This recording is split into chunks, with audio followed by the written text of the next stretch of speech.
They sent me an exit packet. No farewell, no handshake. Just a templated email from HR. Effective immediately, your position has been eliminated. Thank you for your service. No call, no meeting, not even a name on the signature line. Just regards, human resources. They forgot something. Not a small thing, not a typo.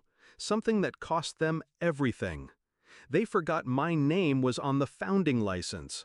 $300 million worth of forgetting. I closed the laptop, poured a glass of bourbon, and smiled into the quiet. 10 years. I built that company from a napkin sketch and 3 maxed-out credit cards. They all laughed at the idea, back then, called it a hobby, a pet project, barely scalable. But I stayed. I built the code, wrote the architecture, designed the product from scratch. They brought in investors. I brought results. They brought in consultants. I brought sleepless nights. And when it started making real money, they started carving my name out like a tumor, bit by bit. They stopped CCing me on strategic calls, stopped inviting me to board dinners, redefined my title until it meant nothing but paper. And when I pushed back, they smiled, like I was the one being unreasonable. They thought they were cutting fat. They didn't realize they severed the spine. I didn't respond to the termination email, didn't call anyone, just listened, watched, let them believe I was gone, erased. It gave them confidence, which made them sloppy. I started gathering original contracts, state registration documents, the founding license filed with my name, signature, and notarization, buried in a legal vault they forgot existed. I called a silent attorney, not a firm, a fixer, one who specialized in surgical corporate destruction.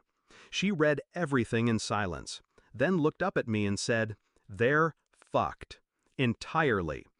We began without a word to them, an injunction filed quietly, freezing accounts, halting board actions, flagging the upcoming acquisition with legal barriers thick enough to choke a whale.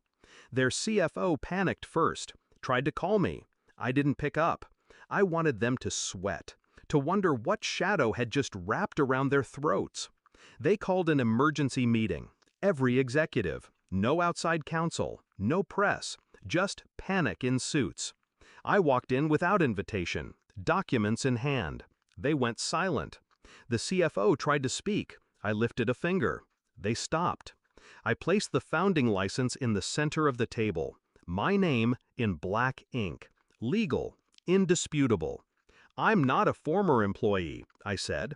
"I'm a co-founder, a silent majority shareholder, and every deal you made after excluding me is now radioactive." The CEO's face turned white. The VP of product looked down. The general counsel, always smug, just leaned back and shut his eyes. They knew. They had always known. They just never thought I'd come back to collect.